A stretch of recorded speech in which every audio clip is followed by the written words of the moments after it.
अस्सलाम वालेकुम students, welcome to my YouTube channel easy solutions of mathematics.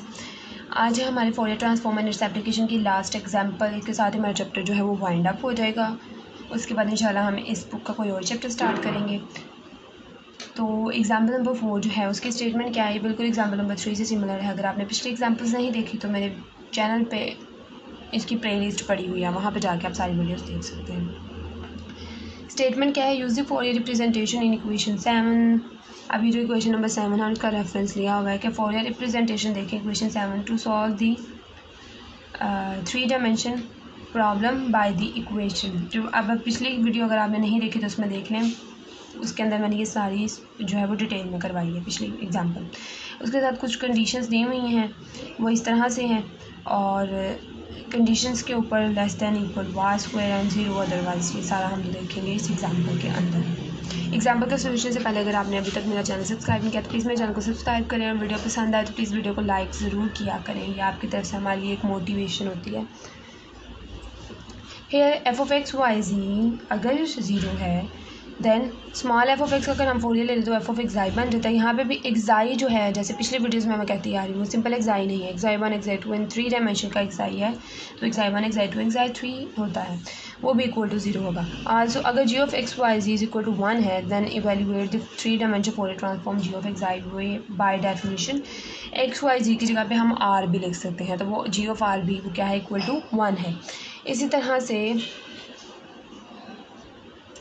अब देखें जी ऑफ एक्स आई का सारा फॉर्मूला 3 डायमेंशन का इस तरह से होता है विद रिस्पेक्ट टू आर। अब यहाँ पे होता है जी आर भी होता है, स्मॉल जी आर। अब जो स्मॉल जी आर है वो यहाँ पे क्या है, 1 है, तो यहाँ पे उन्होंने 1 लिख दिया, उसको आर डॉट एक्साई रह गया है पावर में।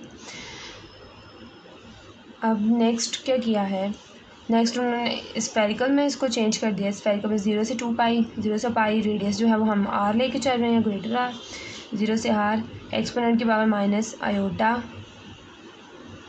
एक्साई। अब मैंने आपको बताया था डॉट प्रोडक्ट, स्मॉल आर और एक्साई का डॉट प्रोडक्ट वो क्या है कि मॉड्यूल, पहले का मॉड्यूल दूसरे का मॉड्यूल और साथ कॉज ऑफ थीटा, ये हम वेक्टर में पढ़ चुके हैं। माइनस यहाँ पे इन्होंने माइनस आयोटा ही नहीं लिखा हुआ।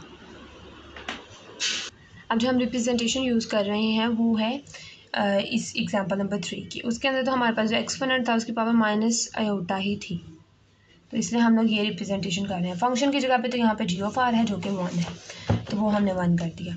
उसके बाद यहाँ पे माइनस आयोटा लगाना वो भूल गए थे, आप लोग खुद लगा लें माइनस आयोटा। और डॉट प्रोडक्ट जो है वो होता है एक का मॉड्यूल फिर एक्साई का मॉड्यूल फिर कॉज ऑफ थीटा होता है। और स्पेरिकल में हमारे पास क्या होता है, आर स्क्वायर, क्योंकि रेडियस यहाँ पे आर को ले रहे हैं, मतलब यहाँ पे यूज़ जो है वो पिछले में एक्साई था तो हमने एक्साई किया, तो यहाँ पे जो फंक्शन है वो आर के रिस्पेक्ट से एक्साई नहीं लिया जा रहा, आर को लिया जा रहा है। तो आर स्क्वायर, क्योंकि इन्वर्स की बात हो रही है ना, तो अंदर आर स्क्वायर आ रहा है। Sign theta D R D theta and D एक्साई।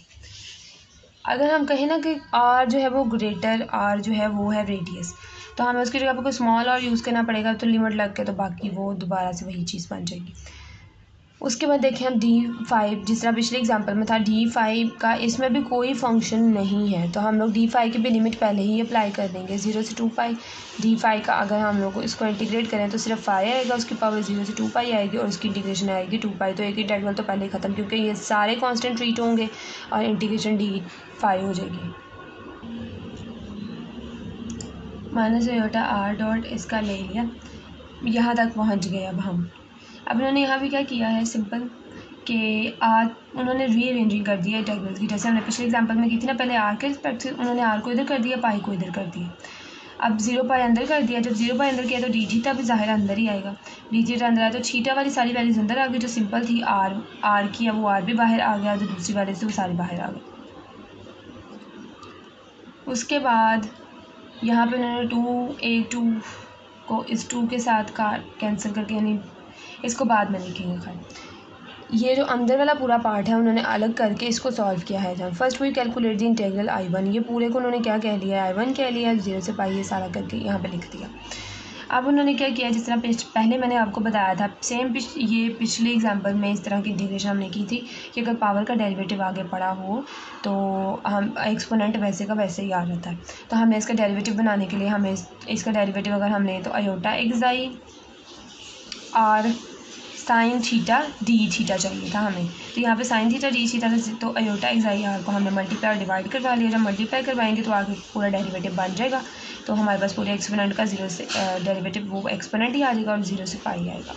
उसके बाद हम क्या करेंगे, अपर लिमिट जब अप्लाई करेंगे तो कोस पाई पे क्या होता है -1, माइनस माइनस प्लस हो जाएगा, तो ये प्लस एक्सपोनेंट की पावर आ जाएगी माइनस।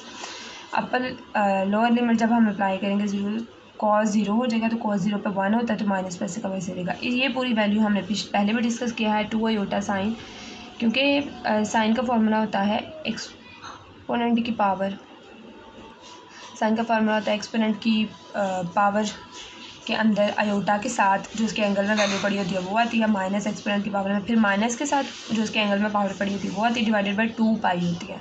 तो 2 पाई इधर डिवाइड होता है, उसी तरफ जाकर मल्टीप्लाई करें तो इस पूरी चीज़ के बराबर ये वैल्यू आ जाती है। अब क्यों यहाँ पे पाई अयोटा से कैंसिल और यहाँ पे बचेगा 2 एक्साई का module r, sine of xi का मॉड्यूल आर आ जाएगा। यहाँ पे r is equal to r module r substituting in 8। अब यहाँ पे हमने इसको अलग किया था ना, अब हमने ये वाला सारा उठा के यहाँ पे सब्सटीट्यूट कर दिया।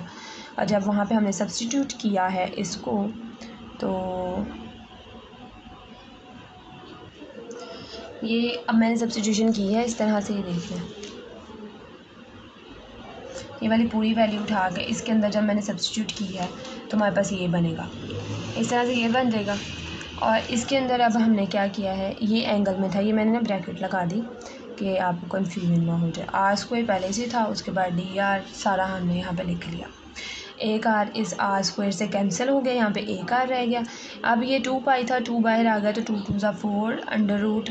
अब हम जो 3/2 पावर है आपको पता है उसको हम इस तरह से लिख सकते हैं ना, यानी कि 2 पाई 3/2 है अगर, तो हम उसको 2 पाई 1/2 और 2 पाई लिख सकते हैं। बेस सेम है, दोनों की पावर्स ऐड करेंगे तो इसकी पावर 1 है, 1 + 1/2 आएगा तो 3/2 हो जाएगा। तो हम इसको इस तरह लिख सकते हैं, 2 की पावर 1/2 का मतलब है अंडर रूट 2 पाई, तो साथ 2 पाई आ गया, ये आ गया। उसके बाद हमारा ये 4 पाई और ये नीचे वैल्यू आ गई। अब ये भी कांस्टेंट, सॉरी वो कांस्टेंट ही नहीं थी, मैंने बाहर निकाल दी, ये आ गया। असल में मैंने आपको ये सारी चीज़ें समझानी थी। ये अब 2 2 ज़ा 4, ये पाई कैंसिल, तो 2/√2 जो होता है उसको हम लिख सकते हैं ना √2, इस तरह से लिख सकते हैं, डिवाइडेड बाय √पाई आ गया।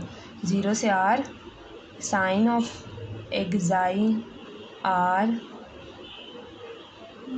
एक्साई और यहाँ पे r डी आर, ये एंगल का r है और ये अलग आ रहा है।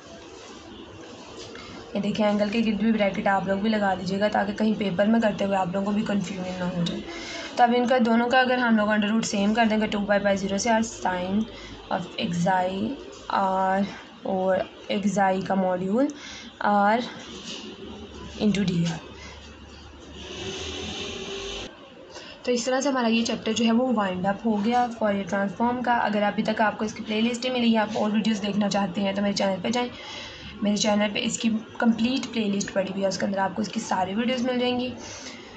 और इस एग्जाम्पल में अगर कोई कन्फ्यूजन है, उससे पहले एग्जाम्पल में कोई कन्फ्यूजन है तो नीचे कमेंट सेक्शन में बता दिया करें। अगर वीडियो पसंद आए तब भी कमेंट सेक्शन में लाजमी बताया करें कि आपको वीडियो कैसी लगी है। अगर आपने अभी तक मेरा चैनल सब्सक्राइब नहीं किया तो प्लीज़ मेरे चैनल को सब्सक्राइब करें, मेरे वीडियो को अपने फ्रेंड के साथ ज़्यादा से ज़्यादा शेयर करें और मेरे वीडियो को लाइक करें। Thank you so much.